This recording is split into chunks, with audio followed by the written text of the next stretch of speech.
सरकार, देश के प्रधानमंत्री एक आदमी को मदद करने के लिए उसको लेके दुनिया के कोने कोने में गए हैं, उसको कॉन्ट्रैक्ट दिलाए हैं, ठेका दिलाए हैं, उनको अपना इस इन्फ्लुएंस इस्तेमाल करते हुए उनकी संपत्ति को बढ़ाने की कोशिश की है।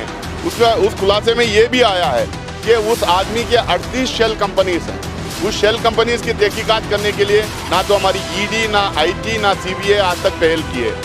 आज लगातार हर दिन कुछ ना कुछ उस आदमी के बारे में पब्लिक डोमेन में बात आ रही है। एसबीआई और एलआईसी के साथ साथ दूसरे पब्लिक सेक्टर बैंक्स में जिस तरह से लोन उनको दिया गया है, करीब 2.5 लाख करोड़ रुपए का लोन एक आदमी को दिया गया है और उसमें 84,000 करोड़ रुपए उस बंदे के सरकार माफ कर देती है। ये पैसा किसका है? ये पैसा गरीब जनता का है, अवाम का है।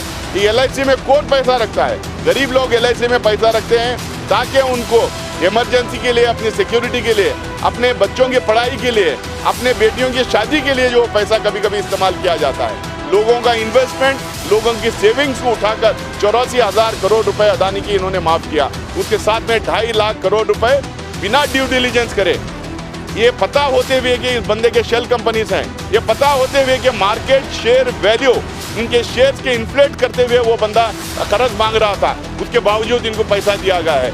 आउट ऑफ टर्न कॉन्ट्रैक्ट्स दिए गए हैं और गवर्नमेंट के जो रूल्स हैं ट्वीक करके, बेंड करके इस बंदे को एयरपोर्ट दिया जाता है।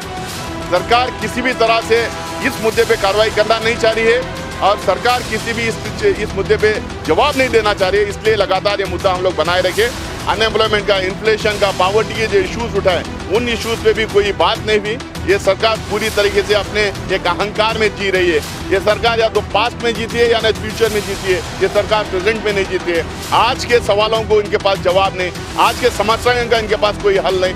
आज ये किसी भी तरह जवाब नहीं देना चाहते। जब भी ये बात करते हैं तो पिछले 70-75 साल कांग्रेस रूल की बात करेंगे या ना फ्यूचर जो है 2047, 2067 की बात करेंगे। हम चाहते हैं कि आज के मसलों पे हल ढूंढा जाए।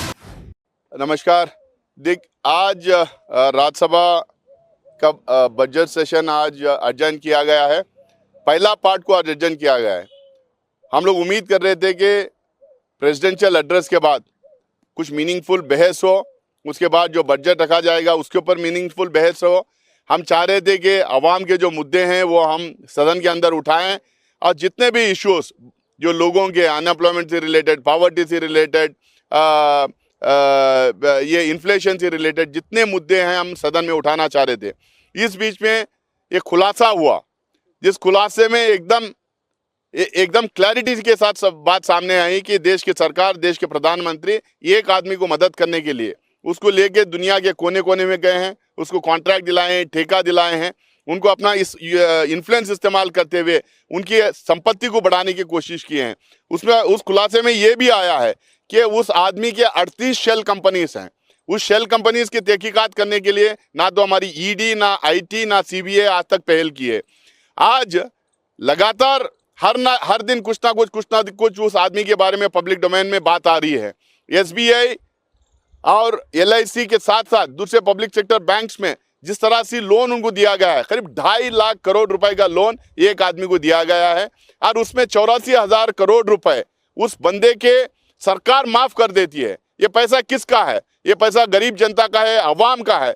ये एलआईसी में कौन पैसा रखता है? गरीब लोग एलआईसी में पैसा रखते हैं ताकि उनको इमरजेंसी के लिए, अपनी सिक्योरिटी के लिए, अपने बच्चों की पढ़ाई के लिए, अपने बेटियों की शादी के लिए जो पैसा कभी कभी इस्तेमाल किया जाता है। लोगों का इन्वेस्टमेंट, लोगों की सेविंग्स को उठाकर 84,000 करोड़ रुपए अदानी की इन्होंने माफ किया। उसके साथ में 2.5 लाख करोड़ रुपए बिना ड्यू डिलीजेंस करे, ये पता होते हुए कि इस बंदे के शेल कंपनीज हैं, ये पता होते हुए कि मार्केट शेयर वैल्यू इनके शेयर्स के इन्फ्लेट करते हुए वो बंदा कर्ज मांग रहा था, उसके बावजूद इनको पैसा दिया गया है। आउट ऑफ टर्न कॉन्ट्रैक्ट्स दिए गए हैं और गवर्नमेंट के जो रूल्स हैं ट्वीक करके, बेंड करके इस बंदे को एयरपोर्ट दिया जाता है।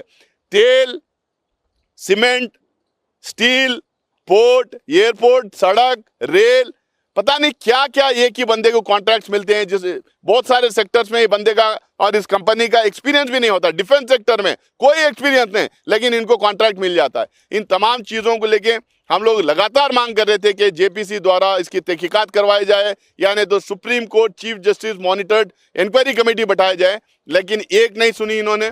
जब लीडर ऑफ अपोजिशन राज्यसभा में बात कर रहे थे, जब राहुल गांधी जी लोकसभा में बात कर रहे थे, लगातार इनकी बातों को इंटरप्ट किया जाता था, स्लोगनरिंग होता था, इनके बातों को एक्सपेंज किया गया। यहाँ तो यहाँ राहुल गांधी जी के खिलाफ privilege motion parliamentary affairs minister Prahlad Joshi और उनके एक एमपी निशिकांत दुबे जी ने प्रिविलेज नोटिस भी भेजा गया। हम लोग बात करते हैं तो ऑथेंटिकेशन पूछा जाता है। जब सरकार के तरफ से जो एमपीज बात करते हैं तो कोई ऑथेंटिकेशन उनको पूछा नहीं जाता है। तो मुझे लगता है कि सरकार एक तरफा कार्रवाई कर रही है, सरकार किसी भी तरह से इस मुद्दे पे कार्रवाई करना नहीं चाह रही है और सरकार किसी भी इस मुद्दे पे जवाब नहीं देना चाह रही है। इसलिए लगातार ये मुद्दा हम लोग बनाए रखे। अनएम्प्लॉयमेंट का, इन्फ्लेशन का, पॉवर्टी के जो इश्यूज उठाए, उन इश्यूज पे भी कोई बात नहीं हुई। ये सरकार पूरी तरीके से अपने एक अहंकार में जी रही है। ये सरकार या तो पास्ट में जीती है या नहीं फ्यूचर में जीती है। ये सरकार प्रेजेंट में नहीं जीती है। आज के सवालों को इनके पास जवाब नहीं, आज के समस्याओं का इनके पास कोई हल नहीं। आज ये किसी भी तरह जवाब नहीं देना चाहते। जब भी ये बात करते हैं तो पिछले 70-75 साल कांग्रेस रूल की बात करेंगे या नहीं फ्यूचर जो है 2047 2067 की ये बात करेंगे। हम चाहते हैं कि आज के मसलों पे हल ढूंढा जाए, आज के सवालों पे जवाब हमें मिले। इसी बात से हम लोग लगातार प्रोटेस्ट करते रहे।